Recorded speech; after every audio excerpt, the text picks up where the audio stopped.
റാണി മുഖർജി കേന്ദ്ര കഥാപാത്രത്തെ അവതരിപ്പിക്കുന്ന മർദാനി സിനിമകൾ ആസ്വദിച്ച് കണ്ടിട്ടുള്ള ഒരു വ്യക്തിയാണ് ഞാൻ. ഗോപിപുത്രൻ രചന നിർവഹിച്ചിട്ടുള്ള ഒന്നാമത്തെ സിനിമയും പുള്ളി രചനയും സംവിധാനവും നിർവഹിച്ച ഇതിലെ രണ്ടാമത്തെ സിനിമയുമൊക്കെ ആ ഒരു ത്രില്ലിംഗ് എലമെന്റ് ഉള്ളവയായിരുന്നു. പോരാത്തതിന് പെണ്ണിനെ വില കുറച്ച് കാണുന്ന അല്ലെങ്കിൽ ആണിന്റെ താഴെ നിൽക്കേണ്ടവളാണ് എന്ന് കാണുന്ന പുരുഷന്മാരെ അവരുടെ സ്ഥാനം കാണിച്ചു കൊടുക്കുന്ന ഒരു സൂപ്പർ വുമൺ എന്ന മസാല ഫോർമുല ഒരു സട്ടിൽ രീതിയിൽ അവതരിപ്പിക്കാൻ ഈ സിനിമകൾക്ക് സാധിച്ചിരുന്നു. ഏറ്റവും പുതിയ മർദാനി സിനിമ മർദാനി 3 വരുമ്പോഴേക്കും ഇതിന്റെ പിന്നാമ്പുറത്തുള്ളവർ ഏതാണ്ട് പൂർണ്ണമായിട്ടും മാറിയിട്ടുണ്ട്. ഇത്തവണ സംവിധാനം നിർവഹിക്കുന്നത് അഭിരാജ് മീനാവാലയാണ്. ആയുഷ് ഗുപ്തയാണ് രചന നിർവഹിച്ചിട്ടുള്ളത്. പടത്തിന്റെ തുടക്കത്തിലെ ആദ്യത്തെ ഒരു മണിക്കൂറിൽ ഇൻവെസ്റ്റിഗേഷനൊക്കെ നടക്കുമ്പോൾ മൊത്തത്തിൽ ഒരു സ്മാർട്ട്നെസ് നമുക്ക് ഫീൽ ചെയ്യും. പക്ഷെ എന്താണ് നടക്കുന്നത് എന്നതിനെപ്പറ്റി ഒരു ധാരണ പകുതിയാവുമ്പോഴേക്കും നമുക്ക് കിട്ടും. അതിനുശേഷം സിനിമ മുന്നോട്ട് കൊണ്ടുപോകാൻ അവർ ഉപയോഗിച്ചിട്ടുള്ള എഴുത്തിലെ രീതികളെല്ലാം സാമാന്യം നല്ല എഴുത്തുകാരൊക്കെ കാലപ്പഴക്കം കാരണം ചവറ്റുകൊട്ടയിൽ കളഞ്ഞ മാർഗങ്ങളാണ്. നമ്മുടെ കേന്ദ്ര കഥാപാത്രമായ ശിവാനി ശിവാജി റോയ് വെസ്റ്റ് ബംഗാളിൽ ഒരു മേജർ ഓപ്പറേഷൻ വിജയകരമായിട്ട് നടത്തിയിരിക്കുകയാണ്. ഉടൻ തന്നെ ഡൽഹിയിൽ നിന്ന് വിളിവരുന്നു. NIA അർജന്റ് ആയിട്ടുള്ള പോസ്റ്റിംഗ് ആണ്. സംഭവം ഇന്ത്യയുടെ ഒരു അംബാസിഡറിന്റെ മകളെ ഒരു കൂട്ടർ തട്ടിക്കൊണ്ടുപോയി. എന്ത് വില കൊടുത്തും എത്രയും പെട്ടെന്ന് ആ കുട്ടിയെ കണ്ടുപിടിക്കണം എന്നതാണ് ഗവൺമെന്റിന്റെ ആവശ്യം. ഇതിനുവേണ്ടി കളത്തിൽ ഇറങ്ങുമ്പോഴാണ് ഹ്യൂമൻ ട്രാഫിക്കിംഗ് ആളുകളുടെ ഒരു റാക്കറ്റിന്റെ വലിപ്പം ശിവാനിക്ക് മനസ്സിലാവുന്നത്. അമ്മ എന്ന് എല്ലാവരും വിളിക്കുന്ന ഒരു സ്ത്രീ നടത്തുന്ന ഇതിലെ പ്രധാനപ്പെട്ട ഗ്യാങ്ങിനെ മുട്ടുകുത്തിക്കാനുള്ള ശിവാനിയുടെ ശ്രമങ്ങളാണ് ഇത്തവണ നമ്മൾ കാണുന്നത്. ഈ ഫ്രാഞ്ചൈസിലെ ആദ്യത്തെ സിനിമയും ഹ്യൂമൻ ട്രാഫിക്കിങ്ങുമായിട്ട് ബന്ധമുള്ളതായിരുന്നു. രണ്ടാമത്തെ പടത്തിൽ ഒരു സൈക്കോപാത്തായ റേപ്പിസ്റ്റ് ആയിരുന്നു പ്രധാന വില്ലൻ. ഈ പുതിയ മൂന്നാം ഭാഗത്തിലേക്ക് വരുമ്പോൾ ഹ്യൂമൻ ട്രാഫിക്കിംഗ് എന്ന ഒന്നാം ഭാഗത്തിലെ വിഷയം തിരിച്ചു വരികയാണ്. ആ വിഷയം മാത്രമല്ല, ഈ ഫ്രാഞ്ചൈസിലെ ബാക്കി 2 സിനിമകളിൽ നമ്മൾ കണ്ടിട്ടുള്ള ചില എലമെന്റുകളും ഈ പടത്തിൽ കയറി വരുന്നുണ്ട്. സട്ടിലായി ട്രീറ്റ് ചെയ്യുന്ന ഹീറോയിക് പരിപാടി കാണിക്കുന്ന ഈ ഫ്രാഞ്ചൈസിന്റെ ഒരു രീതി ഈ പടവും തുടരുമെന്നാണ് ഞാൻ പ്രതീക്ഷിച്ചത്. തുടക്കത്തിൽ കേസ് അന്വേഷിക്കാൻ പോകുമ്പോൾ ശിവാനി പറയുന്നത്, ഞാൻ നേരെ ക്രൈം സൈറ്റിലേക്കാണ് പോകുന്നത്, കാരണം മഴ പെയ്താൽ പിന്നെ ആ സൈറ്റിനെ കൊണ്ട് നമുക്കൊരു ഉപയോഗവുമില്ല എന്നൊക്കെയാണ്. ഗോപിപുത്രൻ ഉണ്ടാക്കി വെച്ച കഥാപാത്രങ്ങളെ ഉപയോഗിച്ച് കുറച്ചുകൂടെ മെച്ചപ്പെട്ട ഒരു സിനിമ ഒരുപക്ഷെ ലഭിച്ചേക്കുമെന്നൊരു പ്രതീക്ഷ അവിടെ ഉണ്ടായിരുന്നു. പക്ഷേ ഇന്റർവെൽ പോയിന്റിനോടടുത്ത് ഈ സിനിമയിലെ പ്രധാനപ്പെട്ട ഒരു റിവീലിംഗ് നടന്നു കഴിഞ്ഞതിന് ശേഷം ഈ സിനിമ യഷ്രാജ് ഫിലിംസിന്റെ സ്പൈ യൂണിവേഴ്സിന് സംഭവിച്ച അതേ പ്രശ്നത്തിലേക്ക് ചെന്നപ്പെടുകയാണ്. അതായത് ഔട്ട്ഡേറ്റഡ് ആയിട്ടുള്ള റൈറ്റിംഗ് ട്രോപ്പുകളുടെ പിറകെ പോവുകയാണ് ഈ പടം.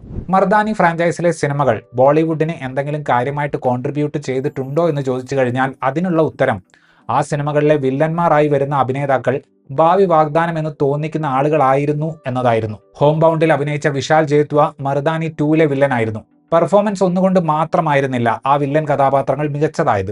ആ ക്യാരക്ടേഴ്സിനെ പ്രേക്ഷകർ പേടിയോടെയും വെറുപ്പോടെയും നോക്കുന്നതിൽ എഴുത്തിനും ഒരു പങ്കുണ്ടായിരുന്നു. മർദാനി 3 വരുമ്പോൾ ശിവാനിയുടെ എതിരായിട്ട് ഒരു സ്ത്രീയെ പ്ലേസ് ചെയ്തുകൊണ്ട് ഒരു വെറൈറ്റി കൊണ്ടുവരാൻ അവർ ശ്രമിക്കുന്നുണ്ട്. പക്ഷേ ഇവർ രണ്ടുപേരും തമ്മിലുള്ള സംഘർഷത്തിന് ഒരു ഫയറില്ല. രണ്ടാം പകുതിയിലുള്ള ഈ സിനിമയുടെ എഴുത്ത് വളരെയധികം മോശമാണ്.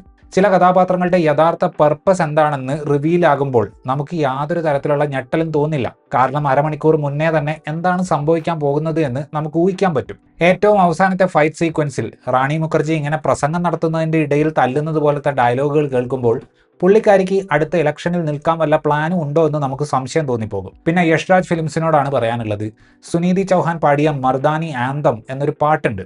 കേട്ടാൽ രോമാഞ്ചം ഉണ്ടാക്കാൻ പറ്റുന്ന ആ പാട്ട് ഇങ്ങനെ ഉപയോഗിക്കാതെ നിങ്ങൾ മാറ്റിവെക്കുന്നതിന്റെ യുക്തി മനസ്സിലാവുന്നില്ല. 10 വർഷത്തിന് മുകളിലായി റാണി മുഖർജി അവതരിപ്പിച്ചുകൊണ്ടിരിക്കുന്ന കഥാപാത്രമാണ് ഇതിലെ ശിവാനി ശിവാജി റോയ്. പടത്തിന്റെ ക്ലൈമാക്സ് കാണുമ്പോൾ പെട്ടെന്നൊന്നും ഇത് അവസാനിപ്പിക്കാൻ യഷ്രാജിന് ഉദ്ദേശമുണ്ടെന്ന് എനിക്ക് തോന്നുന്നില്ല. പ്രായം കൂടിയ ശിവാനി ശിവാജി റോയ് ആയിട്ടുള്ള റാണി മുഖർജിയുടെ ട്രാൻസിഷൻ വളരെ ഗ്രേസ്ഫുൾ ആണ്. പേടിയില്ലാത്ത, 2 കൊടുക്കാൻ മടിയില്ലാത്ത മനുഷ്യപ്പറ്റുള്ള പോലീസ് ഉദ്യോഗസ്ഥയെ പുള്ളിക്കാരി നല്ല രീതിയിൽ അവതരിപ്പിക്കുന്നുണ്ട്. ഇതിലെ പ്രധാന വില്ലൻ കഥാപാത്രത്തെ അവതരിപ്പിച്ചിട്ടുള്ളത് മല്ലിക പ്രസാദ് എന്ന തിയേറ്റർ ആർട്ടിസ്റ്റ് ആണ്.